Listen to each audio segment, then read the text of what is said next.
ಆತ್ಮೀಯ ಸಹೋದರ ಸಹೋದರಿಯರೇ, ನಿಮ್ಮೆಲ್ಲರಿಗೂ ತುಂಬು ಹೃದಯದ ವಂದನೆಗಳು. ನಿಮ್ಮ ಪ್ರೀತಿಪೂರ್ವಕವಾದ ಕರೆಗಳಿಗೆ ಕೃತಜ್ಞತೆಗಳು. ದೇವರ ವಾಕ್ಯ ಕೇಳಿ ಅದರ ಪ್ರಕಾರ ನಡೆಯುವಾಗ ದೇವರು ನಮ್ಮನ್ನು ತನ್ನ ಕಾರ್ಯಗಳಿಗಾಗಿ ಉಪಯೋಗಿಸುತ್ತಾನೆ. ಪ್ರಿಯರೇ, ಇಂದು ನಾವು ಯೇಸು ಕ್ರಿಸ್ತನು ತನ್ನ ಶಿಷ್ಯರನ್ನು ಕರೆದದ್ದು, ಅವರ ಪ್ರತಿಕ್ರಿಯೆ, ಪರ್ವತ ಪ್ರಸಂಗದ ಪೀಠಿಕೆಯ ಮಹತ್ವವನ್ನು ತಿಳಿದುಕೊಳ್ಳೋಣ. ನಿಮ್ಮ ಪ್ರಿಯರೂ ಕೂಡ ಈ ಕಾರ್ಯಕ್ರಮವನ್ನು ವೀಕ್ಷಿಸುವಂತೆ ಅವರನ್ನು ಪ್ರೋತ್ಸಾಹಿಸಿರಿ. ಅವರೂ ಕೂಡ ಸತ್ಯವನ್ನು ತಿಳಿದುಕೊಳ್ಳುವಂತಾಗಲಿ. ದೇವರ ಆತ್ಮನ ಸಹಾಯದೊಂದಿಗೆ ನಮ್ಮ ಅಧ್ಯಯನವನ್ನು ಪ್ರಾರಂಭಿಸೋಣ.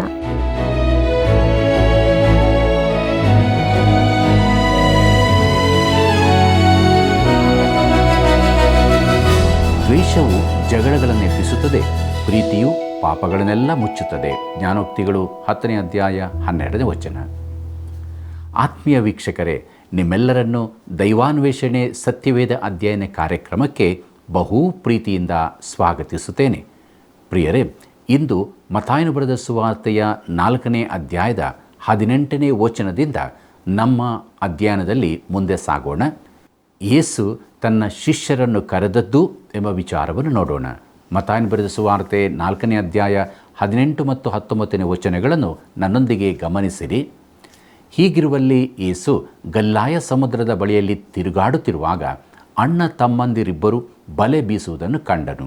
ಅವರು ಪೇತ್ರನೆನಿಸಿಕೊಳ್ಳುವ ಸೀಮೋನ ಮತ್ತು ಅವನ ತಮ್ಮನಾದ ಅಂದ್ರೆಯ. ಅವರು ಬೆಸ್ತರು, ಸಮುದ್ರದಲ್ಲಿ ಬಲೆ ಬೀಸುತ್ತಿದ್ದರು. ಅವರಿಗೆ ಆತನು, ನನ್ನ ಹಿಂದೆ ಬನ್ನಿರಿ, ಮನುಷ್ಯರನ್ನು ಹಿಡಿಯುವ ಬೆಸ್ತರನ್ನಾಗಿ ನಿಮ್ಮನ್ನು ಮಾಡುವೆನೋ ಎಂದು ಹೇಳುತ್ತಲೇ ಎಂಬುದೇ. ಪ್ರಿಯ ವೀಕ್ಷಕರೇ, ಸುವಾರ್ತೆಗಳ ಪ್ರಕಾರ ಯೇಸು ಈ ಜನರನ್ನು ಮೂರಾವರ್ತಿ ಕರೆಯುತ್ತಾನೆ, ಅಥವಾ ಅವರೊಂದಿಗೆ ಆತನಿಗೆ 3 ಭೇಟಿಯಾಗುತ್ತದೆ. ಮೊದಲನೇ ಭೇಟಿ ಯೋಹಾನು ಬರೆದ ಸುವಾರ್ತೆ 1ನೇ ಅಧ್ಯಾಯ 35ನೇ ವಚನದಿಂದ 42ರಲ್ಲಿರುವಂತೆ ಯೆರೂಸಲೇಮಿನಲ್ಲಾಗುತ್ತದೆ. 2ನೇ ಭೇಟಿ ಗಲಿಲಾಯ ಸಮುದ್ರದ ಬಳಿಯಲ್ಲಿ, ಬಹುಶಃ ಇಲ್ಲಿ ನಾವು ಓದುವ ಘಟನೆ ಅದೇ ಆಗಿರಬಹುದು. ಇದಕ್ಕಿಂತ ಮೊದಲು ಆತನು ಅವರನ್ನು ಸಂಧಿಸಿದ್ದನು, ಆದರೆ ಅವರನ್ನು ತನ್ನೊಂದಿಗೆ ಇರುವಂತೆ ಕರೆದಿರಲಿಲ್ಲ. ಈಗ ಗಲಿಲಾಯ ಸಮುದ್ರದ ಬಳಿಯಲ್ಲಿ ಅವರನ್ನು ಸಂಧಿಸಿದಾಗ ತನ್ನನ್ನು ಹಿಂಬಾಲಿಸುವಂತೆ ಕರೆದನು. ಪ್ರಿಯರೇ, ಈ ಘಟನೆಯ ಬಳಿಕ ಅವರು ಪುನಃ ಮೀನು ಹಿಡಿಯಲು ಹೋಗಿರುತ್ತಾರೆ. ಮಾರ್ಕ, ಲೂಕರು ನಮಗೆ ಈ ವಿವರವನ್ನು ಕೊಡುತ್ತಾರೆ. ಕಡೆಗೆ 3ನೇ ಬಾರಿ ಅವರನ್ನು ಕರೆದು ಅಪೊಸ್ತಲರನ್ನಾಗಿ ನೇಮಿಸಿದನು. ಪ್ರಿಯ ವೀಕ್ಷಕರೇ, ಯೇಸು ಇಂಥ ಜನರನ್ನು ಕರೆದದ್ದು ಆಶ್ಚರ್ಯವಾಗಿದೆ. ಇಂಥ ಪರಿಪೂರ್ಣರಲ್ಲದವರನ್ನು ಆತನು ಕರೆದಿರುವುದರಿಂದ ನೀನು ಆತನಿಂದ ಕರೆಸಿಕೊಳ್ಳಬಹುದೆಂಬ ಧೈರ್ಯ ನನಗಿದೆ. ಪ್ರಿಯರೇ, ಆತನಿಂದ ಉಪಯೋಗವಾಗಲು ನಾವು ವಿಶೇಷ ವ್ಯಕ್ತಿಗಳಾಗಬೇಕೆಂದಿಲ್ಲ. ಆತನು ನಿನ್ನನ್ನು ಒಬ್ಬ ಮನುಷ್ಯರನ್ನು ಹಿಡಿಯುವ ಬೆಸ್ತರನ್ನಾಗಿ ಮಾಡಿರಬಹುದು, ಆದರೆ ನೀನು ಯಾವ ವೃತ್ತಿಯಲ್ಲಿದ್ದರೂ ಆತನು ನಿನ್ನನ್ನು ಉಪಯೋಗಿಸಬಲ್ಲನು. ಪ್ರಿಯ ಮಿತ್ರನೇ, ನಿನ್ನ ತಲಾಂತು ನೀನು ಏನೇ ಆಗಿದ್ದರೂ ನೀನು ಅದನ್ನು ಆತನಿಗೆ ಒಪ್ಪಿಸಿಕೊಡುವುದಾದರೆ ಅದನ್ನು ಆತನು ಉಪಯೋಗಿಸಬಲ್ಲನು. ಪ್ರಿಯರೇ, ನಮ್ಮ ಸಭೆಯಲ್ಲಿನ ಒಬ್ಬ ಮಹಿಳೆ ಸಾಕ್ಷಿ ಹೇಳುವಾಗ ಮಾತನಾಡಲಾರದೆ ಇದ್ದಳು.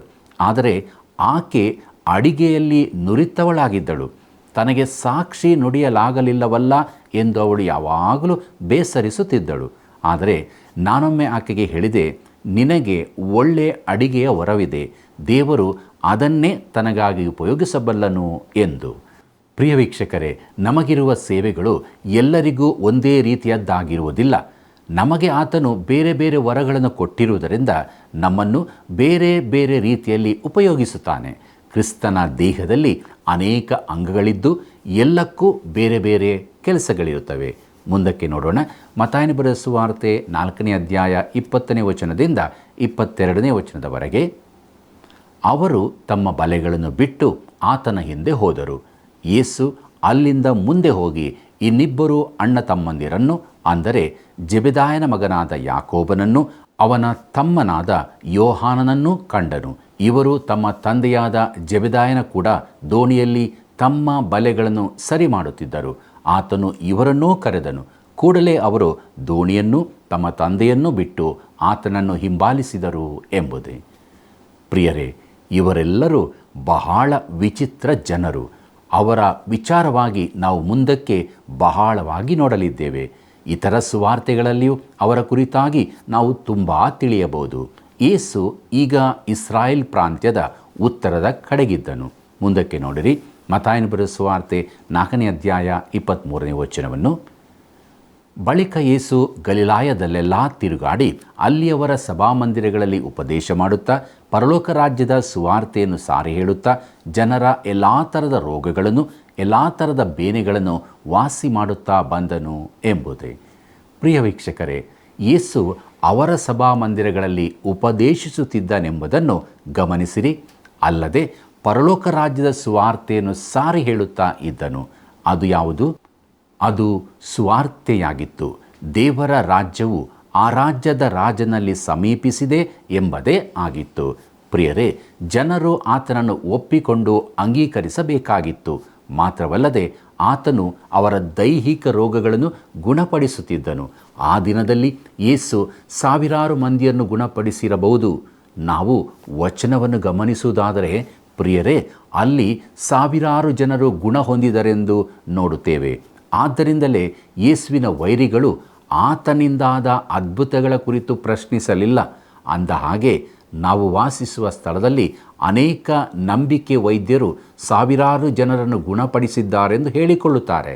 ಆದರೆ ಈ ಅದ್ಭುತಗಳು ನಡೆಯುವುದನ್ನು ನಾವು ನೋಡುವುದಿಲ್ಲ. ಕನಿಷ್ಠ ಪಕ್ಷ ಅವು ನಮ್ಮ ದಾರಿಯಲ್ಲಿ ಕೂಡ ಬರುವುದಿಲ್ಲ. ಮುಂದಕ್ಕೆ ನೋಡೋಣ. ಮತ್ತಾಯನ ಬರೆದ ಸುವಾರ್ತೆ 4ನೇ ಅಧ್ಯಾಯ 24 ಮತ್ತು 25ನೇ ವಚನವನ್ನು. ಆತನ ಸುದ್ದಿಯು ಸಿರಿಯಾ ದೇಶದಲ್ಲೆಲ್ಲ ಹಬ್ಬಿದ್ದರಿಂದ ಮೈಯಲ್ಲಿ ನೆಟ್ಟಗಿಲ್ಲದವರನ್ನು, ಅಂದರೆ ತರತರದ ರೋಗ ಬಾಧೆಗಳಿಂದ ಕಷ್ಟಪಡುವವರನ್ನು, ದೆವ್ವ ಹಿಡಿದವರನ್ನು, ಮೂರ್ಛಾರೋಗಿಗಳನ್ನು, ಪಾರ್ಶ್ವವಾಯುವಿನವರನ್ನು ಆತನ ಬಳಿಗೆ ಕರೆತಂದರು. ಆತನು ಅವರನ್ನು ಸ್ವಸ್ಥ ಮಾಡಿದನು. ಮತ್ತು ಗಲಿಲಾಯ, ದೆಕಾಪೋಲಿ, ಯೆರೂಸಲೇಮ್, ಯೂದಾಯ ಎಂಬೀ ಸ್ಥಳಗಳಿಂದಲೂ ಯೋರ್ದಾನ್ ಹೊಳೆಯ ಆಚೆ ಕಡೆಯಿಂದಲೂ ಜನರು ಗುಂಪು ಗುಂಪಾಗಿ ಆತನ ಹಿಂದೆ ಹೋದರು ಎಂಬುದೇ. ಪ್ರಿಯ ವೀಕ್ಷಕರೇ, ಅಲ್ಲಿ ಬಂದ ಜನರ ಗುಂಪನ್ನು ನೋಡಿರಿ. ದೆಕಾಪೋಲಿ ಎಂಬುದು ಯೋರ್ದಾನಿನ ಪೂರ್ವದಲ್ಲಿದ್ದ ಗಲಿಲಾಯದ ಉತ್ತರದ 10 ನರಗಳ ಸಮೂಹ. ಜನರು ಪ್ಯಾಲೆಸ್ತೇನಿನ ದಕ್ಷಿಣ ಭಾಗಗಳಾದ ಯೂದಾಯ, ಯೆರೂಸಲೇಮಿನಿಂದಲೂ ಬಂದಿದ್ದರು ಮತ್ತು ಯೋರ್ದಾನಿನ ಆಚೆ ಸ್ಥಳಗಳಿಂದ ಕೂಡ. ಯೇಸು ಪ್ಯಾಲೆಸ್ತೇನಿನ ಉತ್ತರ ಭಾಗದಲ್ಲಿ ಸೇವೆ ಮಾಡುತ್ತಿದ್ದನು. ಮತ್ತಾಯನು ಯೇಸುವಿನ ಜೀವನದ ಘಟನೆಗಳನ್ನು ಕಾಲಕ್ಕೆ ಸರಿಯಾಗಿ ಹೇಳುತ್ತಿರಲಿಲ್ಲವೆಂಬುದನ್ನು ನೆನಪಿನಲ್ಲಿಡಬೇಕು. ಪ್ರಿಯರೇ, ಅವನು ಯೇಸುವನ್ನು ಸುವಾರ್ತೆಯಲ್ಲಿ ರಾಜನಾಗಿ ಕಾಣಿಸುತ್ತಿದ್ದಾನೆ ಮತ್ತು ಇದಕ್ಕಾಗಿ ಇಸ್ರಾಯೇಲ್ಯರಿಗೆ ಆತನನ್ನು ತೋರಿಸಲಿಕ್ಕಾಗಿ ತನ್ನದೇ ಆದ ಒಂದು ಕ್ರಮವನ್ನು ಅನುಸರಿಸುತ್ತಿದ್ದಾನೆ. ನಾವು ಈ ವಿಚಾರವನ್ನು ನೆನಪಿನಲ್ಲಿಡತಕ್ಕದ್ದು.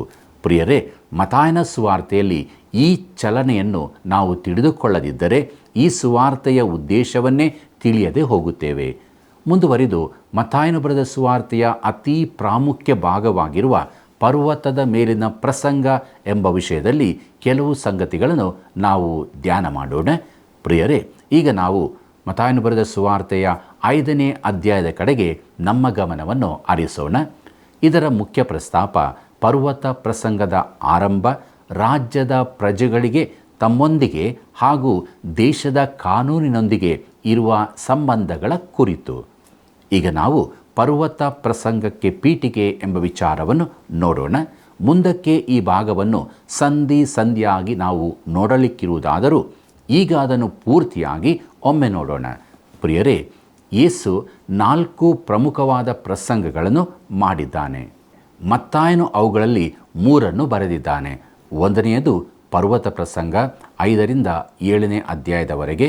2ನೇದು ಪರಲೋಕ ರಾಜ್ಯದ ಕುರಿತ ನಿಗೂಢ ಸಾಮ್ಯಗಳು 13ನೇ ಅಧ್ಯಾಯ. 3ನೇದು ಒಲಿವ ಗುಡ್ಡದಲ್ಲಿನ ಪ್ರಸಂಗ 24 ಮತ್ತು 25ನೇ ಅಧ್ಯಾಯಗಳು. ಪ್ರಿಯರೇ, ಪರ್ವತ ಪ್ರಸಂಗವು ರಾಜನ ಪ್ರಣಾಳಿಕೆಯಂತಿದೆ. 2ನೇ ಭಾಗವು ಕ್ರಿಸ್ತನನ್ನು ತಿರಸ್ಕರಿಸಿದ ಬಳಿಕ ಪರಲೋಕ ರಾಜ್ಯ ಹೇಗೆ ಹೋಗುತ್ತದೆ ಎಂಬುದಾಗಿದೆ. ಒಲಿವ ಗುಡ್ಡದಲ್ಲಿನ ಪ್ರಸಂಗವು ಭವಿಷ್ಯದ ಮುನ್ನೋಟವಾಗಿದೆ. 4ನೇ ಒಂದು ವೃತ್ತಾಂತವು ಯೋಹಾನನ ಸುವಾರ್ತೆಯಲ್ಲಿ ಬರೆಯಲ್ಪಟ್ಟಿದೆ. ಇದರಲ್ಲಿ ಕ್ರಿಸ್ತನ ಮರಣ, ಪುನರುತ್ಥಾನ, ದಿವಾರೋಹಣ, ಮಧ್ಯಸ್ಥಿಕೆ ಈ ಕುರಿತಾದ ಹೊಸ ಸತ್ಯಗಳ ಸಂಬಂಧಗಳ ಕುರಿತಾಗಿದೆ. ಪ್ರಿಯರೇ, ಈ ಕೊನೆಯ ವೃತ್ತಾಂತಕ್ಕೆ ನಾನು ನೀವು ಸಂಬಂಧಿಸಿದವರಾಗಿದ್ದೇವೆ. ಪೂರ್ತಿ ಪರ್ವತದ ಮೇಲಣ ಪ್ರಸಂಗವು ಮತ್ತಾಯನು ಬರೆದ ಸುವಾರ್ತೆ 5ನೇ ಅಧ್ಯಾಯದಿಂದ 7ನೇ ಅಧ್ಯಾಯದವರೆಗೆ ಇದೆ.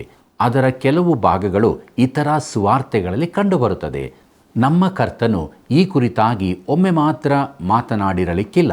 ತಾನು ತಿಳಿಸಿದ ಸತ್ಯಗಳನ್ನು ಆತನು ಅನೇಕ ಬಾರಿ ತಿರುಗಿ ಹೇಳಿರಬಹುದು ಮತ್ತು ಈ ಪರ್ವತ ಪ್ರಸಂಗದ ಅನೇಕ ಅಂಶಗಳನ್ನು ಪುನರುಚ್ಚಿಸಿರಬಹುದು. ಪ್ರಿಯರೇ, ಲೂಕನು ಇದರ ಒಂದು ಭಾಗವನ್ನು ಮಾತ್ರ ಬರೆಯುತ್ತಾನೆ ಹಾಗೂ ಯೇಸು ಗುಡ್ಡದಿಂದಿಳಿದು ಸಮಭೂಮಿಯಲ್ಲಿ ನಿಂತು ಮಾತನಾಡಿದನೆಂದು ಬರೆದಿದ್ದಾನೆ. ಅಂದರೆ ಇದು ಬೇರೆಯೇ ಒಂದು ಸಂದರ್ಭವಾಗಿರಬಹುದು. ನಿಜವಾಗಿ ನೋಡಿದರೆ ಮತ್ತಾಯನು ಬರೆದದ್ದು ಪರ್ವತ ಪ್ರಸಂಗದ ಒಂದು ಭಾಗ ಮಾತ್ರವೇ ಆಗಿರಬಹುದು. ನಮಗೆ ಬರಹದ ಮೂಲಕ ದೊರಕಿದ್ದದಕ್ಕಿಂತಲೂ ಎಷ್ಟೋ ಹೆಚ್ಚಾಗಿ ಕರ್ತನು ಮಾತನಾಡಿರಬಹುದು. ಆದರೆ ಬರೆದಂಥದ್ದು ನಮ್ಮ ತಿಳುವಳಿಕೆಗಾಗಿಯೂ ಕಲಿವಿಕೆಗಾಗಿಯೂ ಇದೆ. ಪ್ರಿಯ ವೀಕ್ಷಕರೇ, ಈ ಭಾಗದ ಪೀಠಿಕೆಯಾಗಿ ನಾನು 2 ಸಂಗತಿಗಳನ್ನು ತಿಳಿಸಲಿಚ್ಛಿಸುತ್ತೇನೆ. ಅದೇನೆಂದರೆ, ಎಡಪಂಥ ಬಲಪಂಥಗಳೆಂಬ ಅಭಿಪ್ರಾಯ ಭೇದಗಳು ರಾಜಕೀಯದಲ್ಲಿ ಮಾತ್ರ ಇರುವುದಲ್ಲದೆ ಸತ್ಯವೇದವನ್ನು ವಿವರಿಸುವ ವೇದ ಪಂಡಿತರುಗಳಲ್ಲಿಯೂ ಇದೆ. ಪರ್ವತ ಪ್ರಸಂಗವನ್ನು ಅರ್ಥ ಮಾಡಿಕೊಂಡವರ ಅಭಿಪ್ರಾಯಗಳಲ್ಲಿ ಇದು ವ್ಯಕ್ತವಾಗುತ್ತದೆ. ಉದಾರವಾದಿಯು ಎಡಪಂಥದವನಾಗಿದ್ದಾನೆ. ಅವನು ಈ ಪರ್ವತ ಪ್ರಸಂಗವನ್ನು ಒಂದು ಸುವಾರ್ತೆ ಎಂದೇ ಎಣಿಸುತ್ತಾನೆ. ಸತ್ಯವೇದದಲ್ಲಿ ಇದು ವ್ಯಕ್ತವಾಗುತ್ತದೆ. ಪ್ರಿಯರೇ, ಸತ್ಯವೇದದಲ್ಲಿ ಇದು ಮಾತ್ರ ಪ್ರಾಮುಖ್ಯ ಭಾಗವೆಂದು ಅವನು ತಿಳಿದುಕೊಳ್ಳುತ್ತಾನೆ. ಅನೇಕ ವರ್ಷಗಳ ಹಿಂದೆ ನನಗೊಬ್ಬ ಮಿತ್ರನಿದ್ದನು. ಅವನು ಉದಾರತವಾದಿ ಪ್ರಸಂಗಿಯಾಗಿದ್ದನು. ಒಂದು ದಿನ ಅವನು ನನಗೆ ಹೇಳಿದ, ಸತ್ಯವೇದದಲ್ಲಿನ ಪರ್ವತ ಪ್ರಸಂಗ ಮಾತ್ರ ತನಗೆ ಬೇಕಾದದ್ದು ಎಂದು. ಮತ್ತು ಮುಂದಕ್ಕೆ ಹೋಗಿ ಮತ್ತಾಯನು ಬರೆದ ಸುವಾರ್ತೆ 7ನೇ ಅಧ್ಯಾಯ 12ನೇ ವಚನದಲ್ಲಿ ಬರೆದ ಸ್ವರ್ಣ ನಿಯಮ ಮಾತ್ರ ಅವಶ್ಯವಾದದ್ದೆಂದು ಹೇಳಿದ. ಅಂತೂ ಜನರು ನಿಮಗೆ ಏನೇನು ಮಾಡಬೇಕೆಂದು ಅಪೇಕ್ಷಿಸ್ತೀರೋ ಅದನ್ನೇ ನೀವು ಅವರಿಗೆ ಮಾಡಿರಿ. ಇದೇ ಧರ್ಮಶಾಸ್ತ್ರದ ಮತ್ತು ಪ್ರವಾದಿಗಳ ತಾತ್ಪರ್ಯ ಎಂಬುದಾಗಿ ನೋಡುತ್ತೇವೆ. ಪ್ರಿಯ ವೀಕ್ಷಕರೇ, ಸತ್ಯವೇದದಲ್ಲಿ ಇದು ಮಾತ್ರ ಸಾಕು ಎಂಬ ಅಭಿಪ್ರಾಯ ಕೇಳಲು ಒಳ್ಳೆಯದಾಗಿದೆ. ಆದರೆ ಇದು ಬಾಲಿಶವಾದ ಭಕ್ತಿಯಾಗಿದೆ. ಪರ್ವತ ಪ್ರಸಂಗವು ನಿನ್ನ ಧರ್ಮವಾಗಿದೆಯೋ ಎಂಬುದು ಮುಖ್ಯ ಪ್ರಶ್ನೆಯಲ್ಲ, ಆದರೆ ನೀನು ಅದರಂತೆ ಜೀವಿಸ್ತಾ ಇದ್ದೀಯೋ ಎಂಬುದೇ ಮುಖ್ಯವಾದದ್ದು. ಇದರ ಕುರಿತು ಮುಂದಕ್ಕೆ ಹೆಚ್ಚಾಗಿ ತಿಳಿಯೋಣ. ಪ್ರಿಯರೇ, ಕ್ರೈಸ್ತ ಸಂದೇಶವನ್ನು ಪರ್ವತ ಪ್ರಸಂಗಕ್ಕೆ ಸೀಮಿತಗೊಳಿಸುವವರು ಉದಾರತವಾದಿಗಳಲ್ಲಿ ತುಂಬ ಮಂದಿ ಈ ದಿನಗಳಲ್ಲಿ ಇದ್ದಾರೆ. ಆದರೆ ಸುವಾರ್ತೆಯ ಪೂರ್ಣ ಸತ್ಯ ಪರ್ವತ ಪ್ರಸಂಗದಲ್ಲಿ ಇಲ್ಲವೆಂಬುದನ್ನು ತಿಳಿದುಕೊಳ್ಳಿರಿ. ಉದಾಹರಣೆಗೆ, ಕ್ರಿಸ್ತನ ಮರಣ ಪುನರುತ್ಥಾನಗಳ ಕುರಿತಾಗಿ ಅದರಲ್ಲಿ ಇಲ್ಲ. ಪೌಲನು ಕೊರಿಂಥದವರಿಗೆ ಹೇಳಿದ್ದಾನೆ, ನಾನು ನಿಮಗೆ ತಿಳಿಸಿದ ಸುವಾರ್ತೆ, ಆ ಸುವಾರ್ತೆ ಏನು? ಪರ್ವತ ಪ್ರಸಂಗವೋ ಅಲ್ಲ.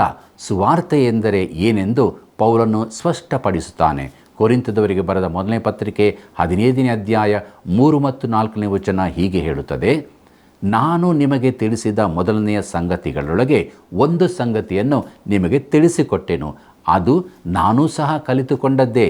ಅದೇನೆಂದರೆ, ಶಾಸ್ತ್ರದಲ್ಲಿ ಮುಂತಿಳಿಸುವ ಪ್ರಕಾರ ಕ್ರಿಸ್ತನು ನಮ್ಮ ಪಾಪಗಳ ನಿವಾರಣೆಗಾಗಿ ಸತ್ತನು, ಹೂಣಲ್ಪಟ್ಟನು, ಶಾಸ್ತ್ರದ ಪ್ರಕಾರವೇ 3ನೆಯ ದಿನದಲ್ಲಿ ಎಬ್ಬಿಸಲ್ಪಟ್ಟನು ಎಂಬುದಾಗಿ. ನನ್ನ ಪ್ರಿಯರೇ, ಸುವಾರ್ತೆಯು ಪರ್ವತ ಪ್ರಸಂಗದಲ್ಲಿಲ್ಲ. ಆದ್ದರಿಂದಲೇ ಅನೇಕರು ಅದನ್ನೇ ತಮ್ಮ ಮತವನ್ನಾಗಿ ಒಪ್ಪಿಕೊಂಡಿದ್ದಾರೆ. ಈ ರೀತಿಯ ಬೋಧನೆಗಳಿಂದಾಗಿ ಸಭೆಯಲ್ಲಿ ತುಂಬ ಕಪಟಿಗಳು ಸೇರಿಕೊಂಡಿದ್ದಾರೆ. ಮನುಷ್ಯರು ನಾನು ಪರ್ವತ ಪ್ರಸಂಗಕ್ಕೆ ಸರಿಯಾಗಿ ನಡೆದುಕೊಂಡಿದ್ದೇನೆ ಎಂದು ಬಹು ಸುಲಭವಾಗಿ ಹೇಳುತ್ತಾರೆ. ಒಬ್ಬನು ಯಥಾರ್ಥನಾಗಿದ್ದು ಪರ್ವತ ಪ್ರಸಂಗವನ್ನು ಓದುವುದಾದರೆ ತಾನು ಅದರಂತೆ ಜೀವಿಸುತ್ತಾ ಇಲ್ಲ ಎಂಬುದನ್ನು ತಿಳಿದುಕೊಳ್ಳುತ್ತಾನೆ. ಪ್ರಿಯ ವೀಕ್ಷಕರೇ, ಪರ್ವತ ಪ್ರಸಂಗವು ದೇವರ ಮಟ್ಟವಾಗಿರುವುದಾದರೆ ಅದು ಹೌದೂ ಕೂಡ. ನೀನು ಆ ಮಟ್ಟಕ್ಕಿಂತ ಕೆಳಗಿದ್ದಿ. ಹಾಗಾದರೆ ನೀನೇನು ಮಾಡುತ್ತೀ? ಪ್ರಿಯ ಮಿತ್ರನೇ, ನಿನಗೆ ಕೃಪೆ ತೋರಿಸುವ ಒಬ್ಬ ರಕ್ಷಕನು ನಿನಗಿದ್ದಾನೋ? ದಯೆಯಿಂದ ಬಗ್ಗಿ ಕೈಚಾಚಿ ನೀನು ಆತನನ್ನು ನಂಬುವಾಗ ನಿನ್ನನ್ನು ಆತನು ರಕ್ಷಿಸುತ್ತಾನೆಂದು ತಿಳಿದಿದ್ದೀಯೋ? ಕ್ರೈಸ್ತ ಸಂದೇಶವನ್ನು ಪರ್ವತ ಪ್ರಸಂಗಕ್ಕೆ ಸೀಮಿತಗೊಳಿಸುವುದನ್ನು ಸತ್ಯವೇದವು ಎಂದಿಗೂ ಸಮ್ಮತಿಸುವುದಿಲ್ಲ. ಹೀಗೆ ಮಾಡುವಂಥದ್ದು ಎಡಪಂಥದ ಅತಿರೇಕ ರೀತಿಯಾಗಿದೆ. ಪ್ರಿಯರೇ, ಅತಿರೇಕವಾದ ಬಲಪಂಥದ ಅಭಿಪ್ರಾಯವೂ ಇದೆ. ಈ ಗುಂಪಿನವರು ಪರ್ವತ ಪ್ರಸಂಗವನ್ನು ಒಂದು ಸಾಂಕ್ರಾಮಿಕ ರೋಗದಂತೆ ಭಾವಿಸುತ್ತಾರೆ. ಅವರು ಅದರ ಕುರಿತು ಯೋಚಿಸಲಿಕ್ಕೆ ಹೋಗುವುದಿಲ್ಲ. ಅದರಲ್ಲಿ ನೈತಿಕವಾಗಿ ಏನೋ ತಪ್ಪು ಇದೆ ಎಂದು ಭಾವಿಸ್ತಾರೆ. ಪ್ರಿಯರೇ, ಅವರು ವಿಪರೀತ ಕಾಲ ವಿಂಗಡಕರಾಗಿದ್ದಾರೆ. ನಾವು ಪರ್ವತ ಪ್ರಸಂಗವನ್ನು ಬಳಸಲಾಗುವುದಿಲ್ಲ ಎಂದು ಅವರು ಸಮರ್ಥಿಸುತ್ತಾರೆ. ಒಬ್ಬರು ದೈವ ಸೇವಕರು ಹೀಗೆ ಹೇಳುತ್ತಾರೆ, ಏನೆಂದರೆ, ಒಬ್ಬರು ಕರ್ತನ ಪ್ರಾರ್ಥನೆಯು ಇಂದು ನಮಗೆ ಯಾವುದೇ ಅರ್ಥವನ್ನು ಹೊಂದಿಲ್ಲ ಎಂದು ನನಗೆ ಹೇಳಿದರು. ಅವರು ಒಬ್ಬ ಪ್ರಮುಖ ವ್ಯಕ್ತಿ ಮತ್ತು ಅವರು ಆ ಹೇಳಿಕೆಯನ್ನು ನೀಡುವುದನ್ನು ನಾನು ಕೇಳಿದ ನಂತರ ನಾನು ಪರ್ವತ ಪ್ರಸಂಗ ಮತ್ತು ಕರ್ತನ ಪ್ರಾರ್ಥನೆಯ ಕುರಿತು ಒಂದು ಪ್ರಸಂಗ ಸರಣಿಯನ್ನು ನಡೆಸಿದೆ. ವಾಸ್ತವವಾಗಿ ನನ್ನ ಬಳಿ ನಾವು ಪ್ರಾರ್ಥಿಸೋಣ ಎಂಬ ಪುಸ್ತಕವಿದೆ. ಅದು ಕರ್ತನ ಪ್ರಾರ್ಥನೆಯೊಂದಿಗೆ ವ್ಯವಹರಿಸುತ್ತದೆ. ಕರ್ತನ ಪ್ರಾರ್ಥನೆಯು ನಮ್ಮ ದಿನಗಳಲ್ಲಿ ನಮಗೆ ಅರ್ಥಪೂರ್ಣವಾಗಿದೆ. ಅದು ನಮಗಾಗಿ, ಅದು ನಮಗೆ ಅಲ್ಲದಿದ್ದರೂ, ಆದರೆ ತೀವ್ರ ಬಲಪಂಥೀಯರು ಅದನ್ನು ಸಂಪೂರ್ಣವಾಗಿ ತಳ್ಳಿಹಾಕಲು ಬಯಸುತ್ತಾರೆ. ಪರ್ವತ ಪ್ರಸಂಗದಲ್ಲಿ ಸುವಾರ್ತೆಯೂ ಇಲ್ಲ, ಇದು ಸತ್ಯವೇ ಮತ್ತು ಇದನ್ನು ಮಾತ್ರವೇ ಒಬ್ಬ ಪಾಪಿಗೆ ಹೇಳಿ ಅದರಂತೆ ಜೀವಿಸಿದರೆ ನೀನು ಒಬ್ಬ ನಿಜ ಕ್ರೈಸ್ತನಾಗುತ್ತಿ ಎಂದು ಹೇಳಿದರೆ ನಿಜವಾಗಿಯೂ ಗಂಡಾಂತರಕಾರಿಯಾದದ್ದೇ. ಪ್ರಿಯರೇ, ಪರ್ವತ ಪ್ರಸಂಗವು ಅತ್ಯುನ್ನತ ಮಟ್ಟಕ್ಕೆ ಏರಿಸಲ್ಪಟ್ಟಿರುವ ಕಾನೂನು ಆಗಿದೆ. ಮಾನವನು ಹಳೆ ಒಡಂಬಡಿಕೆಯ ನಿಯಮಗಳನ್ನು ಕೈಕೊಳ್ಳಲು ಆಗಲಿಲ್ಲ. ಆಗಿದ್ದಲ್ಲಿ ಇಂತಹ ಅತ್ಯುನ್ನತ ಮಟ್ಟದ ನಿಯಮಗಳನ್ನು ತನ್ನ ಸ್ವಂತ ಶಕ್ತಿಯಿಂದ ಅವನು ಹೇಗೆ ಕೈಕೊಳ್ಳಬಲ್ಲನು? ಪ್ರಿಯರೇ, ಕ್ರೈಸ್ತ ಜೀವಿತಕ್ಕೆ ಬೇಕಾದ ನಡವಳಿಕೆಯು ಈ ಪರ್ವತ ಪ್ರಸಂಗದಲ್ಲಿ ಕೊಡಲ್ಪಟ್ಟಿಲ್ಲ. ಅದರಲ್ಲಿ ನೈತಿಕ ಸೂತ್ರಗಳಿವೆ, ಆದರೆ ಕೈಕೊಳ್ಳುವ ವಿಧಾನ ಇಲ್ಲ. ನಮ್ಮಲ್ಲಿ ವಾಸವಾಗಿರುವ ಪವಿತ್ರಾತ್ಮನ ಶಕ್ತಿಯಿಂದ ಜೀವಿಸುವುದು ಮಾತ್ರವೇ ಪರ್ವತ ಪ್ರಸಂಗದಲ್ಲಿ ತಿಳಿಸಲ್ಪಟ್ಟ ಸತ್ಯವಲ್ಲ.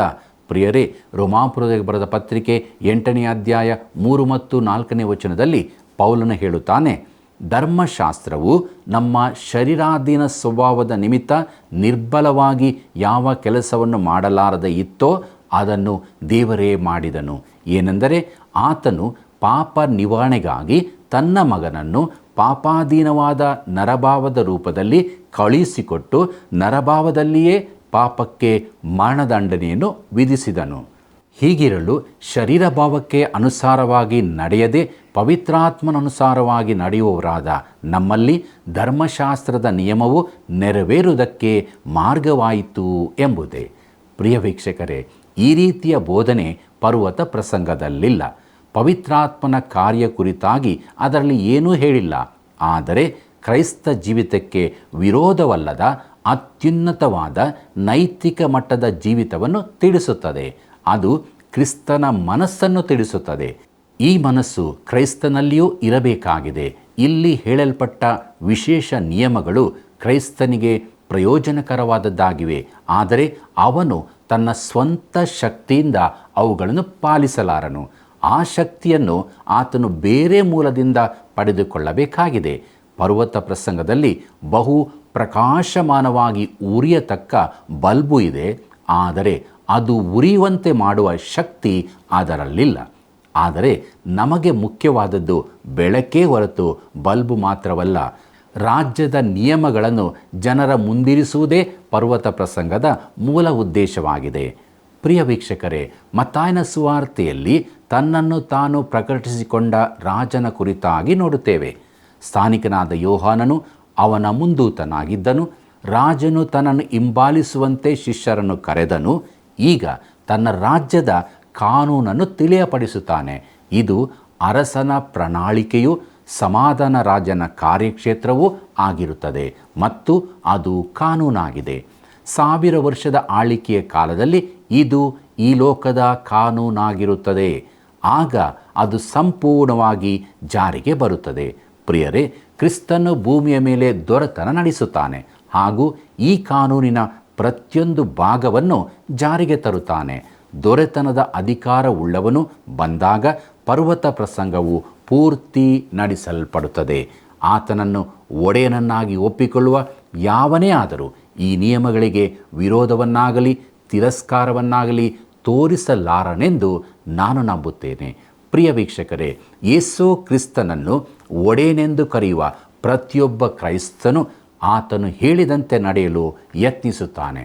ಆದರೆ ಪವಿತ್ರಾತ್ಮನ ಶಕ್ತಿಯಿಂದ ಮಾತ್ರ ಹಾಗೆ ಮಾಡಲು ಸಾಧ್ಯ. ಲಾಭ ಬಡುಕವಾದ ದೇವರಿಗೆ ವಿರುದ್ಧವಾಗಿ ಎದ್ದಿರುವ ಜನರನ್ನು ಈ ಪರ್ವತ ಪ್ರಸಂಗ ಅನುಸರಿಸಲು ಒತ್ತಾಯಿಸುವುದು ವ್ಯರ್ಥ. ಪ್ರಿಯರೇ, ದೇವರ ಕೃಪೆಯ ಸುವಾರ್ತೆ ಮಾತ್ರ ಜನರನ್ನು ಕ್ರಿಸ್ತನಿಗೆ ವಿಧೇಯತೆಯ ಕಡೆಗೆ ನಡೆಸುತ್ತದೆ ಮತ್ತು ಪರ್ವತ ಪ್ರಸಂಗವು ದೇವರ ಕಡೆಗಿನ ವಿಧೇಯತೆಗೆ ನಡೆಸುವಂಥದ್ದಾಗಿದೆ. ಅನೇಕರ ಹೃದಯಗಳಲ್ಲಿ ಪಾಪ ಬೋಧನೆ ಉಂಟು ಮಾಡಲು ಪರ್ವತ ಪ್ರಸಂಗದ ಕುರಿತು ಪ್ರಸಂಗಿಸಲೇಬೇಕಾಗಿದೆ. ಈ ಭಾಗವು ಜನರು ಪಾಪ ಮಾಡಿದವರೆಂದು ತಿಳಿಸುತ್ತದೆ. ಯಾರೂ ನೀತಿವಂತರಲ್ಲ, ಎಲ್ಲರೂ ದೇವರ ಮಹಿಮೆಯನ್ನು ಕಳಕೊಂಡಿದ್ದಾರೆಂದು ಪ್ರಕಟಿಸುತ್ತದೆ. ಪ್ರಿಯ ವೀಕ್ಷಕರೇ, ಕ್ರೈಸ್ತರು ಪರ್ವತ ಪ್ರಸಂಗದಲ್ಲಿನ ನಿಯಮಗಳನ್ನು ಸತ್ಯವೇದದ ಇತರ ಭಾಗಗಳೊಂದಿಗೆ ಹೋಲಿಸಿ ನೋಡಬಹುದು. ಇದು ಕ್ರಿಸ್ತನ ಮನಸ್ಸನ್ನು ಇನ್ನಷ್ಟು ವಿಶಾಲವಾಗಿ ಚೆನ್ನಾಗಿ ತಿಳಿದುಕೊಳ್ಳಲು ಸಹಾಯ ಮಾಡುತ್ತದೆ. ಉದಾಹರಣೆಗೆ, ಕೊಲೆ ಹಾಗೂ ವ್ಯಭಿಚಾರದ ನಿಜವಾದ ಅರ್ಥವನ್ನು ಇಲ್ಲಿ ಮಾತ್ರ ಕಾಣುತ್ತೇವೆ. ಕ್ರಿಸ್ತನು 2 ಅಪ್ಪಣೆಗಳನ್ನು ತೆಗೆದುಕೊಂಡು ಅವುಗಳನ್ನು ಅತ್ಯುನ್ನತ ಮಟ್ಟಕ್ಕೆ ಏರಿಸಿದನು. ಕೊಲ್ಲಬಾರದು, ವ್ಯಭಿಚಾರ ಮಾಡಬಾರದು ಎಂಬುದೇ ಅವುಗಳು. ವಿಮೋಚನೆ ಕಾಂಡ ಪುಸ್ತಕ 20ನೇ ಅಧ್ಯಾಯ 13 ಮತ್ತು 14ನೇ ವಚನ ನೋಡಿರಿ. ಆತನು ಮೇಲ್ಮಟ್ಟಕ್ಕೇರಿಸಿದ್ದು ಇದೆರಡನ್ನು ಮಾತ್ರವೋ? ಉತ್ತರ ಸ್ಪಷ್ಟವೇ ಆಗಿದೆ. ಮತ್ತಾಯನ ಸುವಾರ್ತೆಯಲ್ಲಿ ಬರೆಯಲ್ಪಟ್ಟದ್ದು ಇವೆರಡು ಮಾತ್ರ. ಆದರೆ ಆತನು ದಶಾಜ್ಞೆಯಲ್ಲಿನ ಪ್ರತಿಯೊಂದನ್ನು ಅತ್ಯುನ್ನತ ಮಟ್ಟಕ್ಕೆ ಏರಿಸಿ ಹೇಳಬಹುದಾಗಿದೆ. ಪ್ರಿಯರೇ, ಮೋಶೆಯ ಧರ್ಮಶಾಸ್ತ್ರದ ಕುರಿತಾಗಿ ಯಾವನಾದರೂ ನೇಮ ನಿಷ್ಠೆಗಳನ್ನು ಅನುಸರಿಸಿ ನೀತಿವಂತನೆಂದು ನಿರ್ಣಯಿಸಲ್ಪಡುವುದಿಲ್ಲ ಎಂದು ಹೇಳಬಹುದಾದರೆ ಗಲಾತ್ಯ 2ನೇ ಅಧ್ಯಾಯ 16ನೇ ವಚನ ನೋಡ್ರಿ. ಪರ್ವತ ಪ್ರಸಂಗದ ನಿಯಮಗಳನ್ನು ಅನುಸರಿಸಿ ನೀತಿವಂತನೆಂದು ನಿರ್ಣಯ ಹೊಂದುವುದು 10 ಪಟ್ಟು ಹೆಚ್ಚು ಕಷ್ಟಕರವಾದದ್ದು. ಪ್ರಿಯರೇ, ಕೊಲ್ಲಬಾರದು ಮತ್ತು ವ್ಯಭಿಚಾರ ಮಾಡಬಾರದು ಎಂಬ ಈ 2 ಅಪ್ಪಣೆಗಳನ್ನು ಮಾತ್ರ ನಿನ್ನ ಜೀವಿತಕ್ಕೆ ಅನ್ವಯಿಸಿಕೊಂಡು ನೋಡು. ಒಬ್ಬರು ದೇವಸೇವಕರು ಹೀಗೆ ಹೇಳುತ್ತಾರೆ, ನಾನು ಸಭಾಸೇವೆ ಪ್ರಾರಂಭ ಮಾಡಿದ ಸಮಯದಲ್ಲಿ ಇದು ನಡೆದದ್ದು. ಸಭೆಯ ಒಬ್ಬ ಹಿರಿಯರು ನನ್ನನ್ನು ಅವರ ಒಂದು ಭೋಜನ ಕೂಟದಲ್ಲಿ ಮಾತನಾಡಲು ಕರೆದಿದ್ದರು. ಆ ವ್ಯಕ್ತಿ ಬಹಳ ವಿಚಿತ್ರ ವ್ಯಕ್ತಿತ್ವದವರು. ಅವರು ಆ ಊರಿನ ಒಂದು ಬ್ಯಾಂಕಿನ ಉಪಾಧ್ಯಕ್ಷರು, ಚೇಂಬರ್ ಆಫ್ ಕಾಮರ್ಸ್ನ ಸದಸ್ಯರೂ ಆಗಿದ್ದರು. ಅವರು ನನಗೆ ಮಾತನಾಡಲು ಹೇಳಿ, ನಿಮಗೆ ಹೆಚ್ಚು ಸಮಯ ಸಿಗಲಿಕ್ಕಿಲ್ಲ, ಆದರೆ ಇಲ್ಲಿ ನೆರೆದಿರುವ ವ್ಯವಹಾರಸ್ಥರಿಗೆ ನೀವು ಸುವಾರ್ತೆಯನ್ನು ತಿಳಿಸಬೇಕು ಅಂದರು. ಆ ಸ್ಥಳಕ್ಕೆ ನಾನು ಸ್ವಲ್ಪ ಬೇಗನೆ ಹೋಗಿದ್ದೆ. ಅಲ್ಲಿ ತುಂಬ ಪುರುಷರು ನಿಂತಿದ್ದರು. ನಾನು ಎದುರಿನ ಪ್ರಸಂಗಿಯ ಸ್ಥಳಕ್ಕೆ ಹೋದಾಗ ನನ್ನೊಂದಿಗೆ ಒಬ್ಬನು ವಂದಿಸಿ ಕೆಟ್ಟ ಭಾಷೆಯಲ್ಲಿ ಮಾತನಾಡತೊಡಗಿದನು. ಸ್ವಲ್ಪ ಸಮಯದ ಬಳಿಕ ನಿನ್ನ ಕೆಲಸವೇನು ಎಂದು ನನ್ನನ್ನು ಕೇಳಿದನು. ಆಗ ನಾನು ಒಬ್ಬ ಬೋಧಕನು ಎಂದು ಹೇಳಿದೆ. ಕೂಡಲೇ ಅವನು ತನ್ನ ಮಾತಿಗಾಗಿ ಕ್ಷಮೆ ಕೇಳಿದನು. ಆದರೆ ಅವನು ನನಗಲ್ಲ, ದೇವರಿಗೆ ಕ್ಷಮಾಪಣೆ ಕೇಳಿಕೊಳ್ಳಬೇಕಿತ್ತು. ಯಾಕೆಂದರೆ ದೇವರು ಅವನ ಎಲ್ಲ ಮಾತುಗಳನ್ನು ಕೇಳಿದ್ದನು. ನಾನು ಅವನಿಗೆ ಹಾಗೆಯೇ ಹೇಳಿದೆ. ಆಗ ಅವನು ತಾನು ಒಂದು ಉದಾರತಾವಾದಿ ಸಭೆಯ ಸದಸ್ಯನೆಂದು ಹೇಳಿ, ಪರ್ವತ ಪ್ರಸಂಗವು ನನ್ನ ಧರ್ಮವಾಗಿದೆ ಎಂದು ಹೇಳಿದನು. ನಾನೆಂದೆ, ಹೌದಾ, ನಿಮಗೆ ವಂದನೆ. ನಿಮ್ಮ ಧರ್ಮ ಅದ್ಭುತವಾದದ್ದು. ಅದಕ್ಕಾಗಿ ನಿಮಗೆ ಅಭಿನಂದನೆಗಳು. ಅದಿರಲಿ, ನೀವು ಅದನ್ನು ಹೇಗೆ ಆಚರಿಸುತ್ತೀರಿ ಅಂದರೆ ಎಂದು ಕೇಳಿದರು. ನೀವು ಪರ್ವತ ಪ್ರಸಂಗವು ನಿಮ್ಮ ಧರ್ಮವೆಂದು ಹೇಳಿದಿರಿ, ಅದನ್ನು ಹೇಗೆ ಆಚರಿಸುತ್ತೀರಿ ಎಂದೆ. ಹಾಂ, ನಾನು ಪ್ರಯತ್ನಿಸುತ್ತಾ ಇದ್ದೇನೆ. ಇದು ಸರಿಯಲ್ಲ. ಯೇಸು ಹೇಳಿದ್ದು ನೀವು ಅದನ್ನು ಕೈಕೊಂಡು ನಡೆದರೆ ಎಂಬುದಾಗಿ, ಪ್ರಯತ್ನಿಸಿದರೆ ಎಂದು ಹೇಳಲಿಲ್ಲ. ನೀವು ಕೈಕೊಳ್ಳುತ್ತೀರೋ? ಹೌದು ಎಂದು ನೆನೆಸುತ್ತೇನೆ. ನಾವು ಒಂದು ಚಿಕ್ಕ ಪರೀಕ್ಷೆ ಮಾಡೋಣವೇ? ಸರಿ, ಪರ್ವತ ಪ್ರಸಂಗದಲ್ಲಿ ನೀವು ನಿಮ್ಮ ಸಹೋದರನ ಸಂಗಡ ಸಿಟ್ಟುಗೊಂಡರೆ ನೀವು ಕೊಲೆ ಮಾಡಿದಂತೆ ಎಂದು ಹೇಳಿದೆ. ಈ ಮಾತಿನಂತೆ ನಡೆಯುತ್ತೀರೋ? ಓ, ಇದು ಸ್ವಲ್ಪ ಅತಿಯಾದದ್ದು. ಆದರೆ ನಾನು ಯಾರನ್ನೂ ಕೊಲ್ಲುವಷ್ಟು ಸಿಟ್ಟುಗೊಳ್ಳಲಿಲ್ಲವೆಂದು ನೆನೆಸುತ್ತೇನೆ. ಆಗ ನಾನು ಇನ್ನೊಂದು ವಚನ ಹೇಳಿದೆ. ಪರಸ್ತ್ರೀಯನ್ನು ನೋಡಿ ಮೋಹಿಸುವ ಪ್ರತಿ ಮನುಷ್ಯನು ಆಗಲೇ ತನ್ನ ಮನಸ್ಸಿನಲ್ಲಿ ಆಕೆಯೇ ಕೂಡ ವ್ಯಭಿಚಾರ ಮಾಡಿದವನಾದನು. ಮತ್ತಾಯನ ಬರೆದ ಸುವಾರ್ತೆ 5ನೇ ಅಧ್ಯಾಯ 28ನೇ ವಚನ. ಇದರ ವಿಚಾರ ಏನು? ಓ, ಇದು ನನ್ನನ್ನು ಹಿಡಿಯುವಂತಾದು. ಆಗ ನಾನೆಂದೇ, ಈ ಪರ್ವತ ಪ್ರಸಂಗದಲ್ಲಿ ನಿಮ್ಮನ್ನು ಹಿಡಿಯುವಂಥ ಅನೇಕ ಸಂಗತಿಗಳಿವೆ. ನೀವು ನಿಮ್ಮ ಧರ್ಮದ ಪ್ರಕಾರ ನಡೆಯುವವರಂತೆ ಕಾಣುವುದಿಲ್ಲ. ನಾನು ನಿಮ್ಮ ಸ್ಥಾನದಲ್ಲಿರುತ್ತಿದ್ದರೆ ನನ್ನ ಧರ್ಮವನ್ನು ಬದಲಾಯಿಸಿ ನನಗೆ ಕೈಕೊಳ್ಳಲು ಸಾಧ್ಯವಾಗುವಂಥದ್ದನ್ನು ಹಿಡಿದುಕೊಳ್ಳುತ್ತಿದ್ದೆ ಎಂಬುದಾಗಿ. ಪ್ರಿಯ ವೀಕ್ಷಕರೇ, ಈ ಮನುಷ್ಯನಂಥವರು ಅದೆಷ್ಟು ಮಂದಿ ಇದ್ದಾರೆ. ಅವರು ಬಹಳ ಭಕ್ತಿವಂತರಂತೆ ಪರ್ವತ ಪ್ರಸಂಗವು ತಮ್ಮ ಧರ್ಮವೆಂದು ಹೇಳುತ್ತಾರೆ. ಆದರೆ ಅವರ ಮಾತಿನ ನಿಜ ಅರ್ಥವೇನೆಂದರೆ ಅದು ಒಂದು ಉತ್ತಮ ಬೋಧನೆಯಾಗಿದ್ದು ಓದಲಿಕ್ಕಷ್ಟೇ ಯೋಗ್ಯ. ಅವರ ಜೀವಿತದ ಮೇಲೆ ಅದರಿಂದ ಯಾವ ಪರಿಣಾಮವೂ ಉಂಟಾಗಲಿಕ್ಕಿಲ್ಲ. ಪ್ರಿಯರೇ, ನನಗೆ ಆ ಬಳಿಕ ತಿಳಿದು ಬಂದದ್ದೇನೆಂದರೆ ನನ್ನೊಡನೆ ಮಾತನಾಡಿದ ಆ ವ್ಯಕ್ತಿಗೆ ಅಕ್ರಮ ಸಂಬಂಧವಿತ್ತು ಎಂಬುದಾಗಿ. ಪ್ರಿಯ ಸ್ನೇಹಿತನೇ, ಪರ್ವತ ಪ್ರಸಂಗವು ನಿನ್ನ ಧರ್ಮವಾಗಿರುವುದಾದರೆ ಅದನ್ನು ಸರಿಯಾಗಿ ಅನುಸರಿಸುತ್ತೀಯಾ ಎಂದು ಖಂಡಿತ ಮಾಡಿಕೊ. ಅದರ ತುಂಬ ಕಾನೂನು ನಿಯಮಗಳಿವೆ. ನೀನು ಅದನ್ನು ಯಥಾರ್ಥವಾಗಿ ನೋಡುವುದಾದರೆ ಅದು ನಿನ್ನನ್ನು ನಿನಗಾಗಿ ಕ್ರೂಜೆಯಲ್ಲಿ ಪ್ರಾಣ ಕೊಟ್ಟ ರಕ್ಷಕನ ಬಳಿಗೆ ನಡೆಸುತ್ತದೆ. ಪರ್ವತ ಪ್ರಸಂಗವು ನಮ್ಮೆದುರಿಗೆ ವಿಶೇಷ ನಿಯಮಗಳನ್ನು, ಅತ್ಯುನ್ನತ ಗುರಿಯನ್ನು ಇರಿಸುತ್ತದೆ. ನಾವು ಅದನ್ನು ತಿಳಿದುಕೊಳ್ಳಬೇಕು.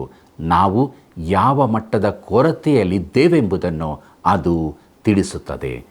ಪ್ರಿಯ ಸಹೋದರ ಸಹೋದರಿಯರೇ, ದೇವರ ವಾಕ್ಯ ಎಷ್ಟು ಸ್ಪಷ್ಟವಾಗಿ ನಮ್ಮ ಸಂಗಡ ಮಾತನಾಡಿದೆಯಲ್ಲವೇ? ನಮ್ಮ ಜೀವಿತದ ಕೊರತೆಗಳನ್ನು ಅದು ತಿಳಿಸಿದೆ. ನಾವು ಒಪ್ಪಿಕೊಂಡು ಆತನ ಬಳಿಗೆ ಬರೋಣ. ಆತನಿಂದ ಬಲವನ್ನು, ಸಮಾಧಾನವನ್ನು, ಧೈರ್ಯವನ್ನು ಹೊಂದಿಕೊಳ್ಳೋಣ. ಪ್ರಾರ್ಥನೆ ಮಾಡೋಣ. ನಮ್ಮನ್ನು ಬಹಳವಾಗಿ ಪ್ರೀತಿ ಮಾಡುವಂಥ ನಮ್ಮ ರಕ್ಷಕನಾದ ಯೇಸು ಸ್ವಾಮಿಯಲ್ಲಿ ತಂದೆಯಾದ ದೇವರೇ, ನಿನ್ನ ಜೀವವುಳ್ಳ ವಾಕ್ಯಗಳು ನಮ್ಮ ಸಂಗಡ ಮಾತನಾಡಿದೆ ಸ್ವಾಮಿ. ನಮ್ಮ ತಪ್ಪುಗಳನ್ನು ತಿಳಿಸಿದೆ. ನಾವು ಎಲ್ಲಿ ಬಿದ್ದಿದ್ದೇವೆ ಎಂಬುದಾಗಿ ತಿಳಿದುಕೊಂಡಿದ್ದೇವೆ. ಇದ್ದಂಥ ಸ್ಥಿತಿಯಲ್ಲಿ ನಿನ್ನ ಬಳಿಗೆ ಬಂದಿದ್ದೇವೆ. ನಮ್ಮನ್ನು ಕರುಣಿಸು, ನಮ್ಮನ್ನು ಶುದ್ಧೀಕರಿಸು. ನಿನ್ನ ವಾಕ್ಯಕ್ಕೆ ವಿಧೇಯರಾಗಿ ನಡೆಯುವಂತೆ ಆತ್ಮನ ಬಲವನ್ನು ಇನ್ನೆಚ್ಚಾಗಿ ಅನುಗ್ರಹಿಸಿಕೊಡು. ತಂದೆಯಾದ ದೇವರೇ, ನಮ್ಮೆಲ್ಲ ವೀಕ್ಷಕ ಬಾಂಧವರನ್ನು ಕರುಣ ಮಾಡು. ಯಾರ್ಯಾರು ಯಾವ ಸ್ಥಿತಿಯಲ್ಲಿ ಇದ್ದಾರೋ ಅದೇ ಸ್ಥಿತಿಯಲ್ಲಿ ಇರದೆ ನಿನ್ನಿಂದ ಬಿಡುಗಡೆಯನ್ನು, ರಕ್ಷಣೆಯನ್ನು, ಸಮಾಧಾನವನ್ನು, ಆರೋಗ್ಯವನ್ನು, ಕೃಪೆಯನ್ನು ಹೊಂದಿದವರಾಗಿ ನಿರೀಕ್ಷೆಯ ಜೀವಿತದಲ್ಲಿ ನಡೆಯುವುದಕ್ಕೆ ಸಹಾಯ ಮಾಡು. ಯೇಸುವಿನ ನಾಮದಲ್ಲಿ ಬೇಡಿದ್ದೇವೆ ತಂದೆಯೇ, ಆಮೆನ್.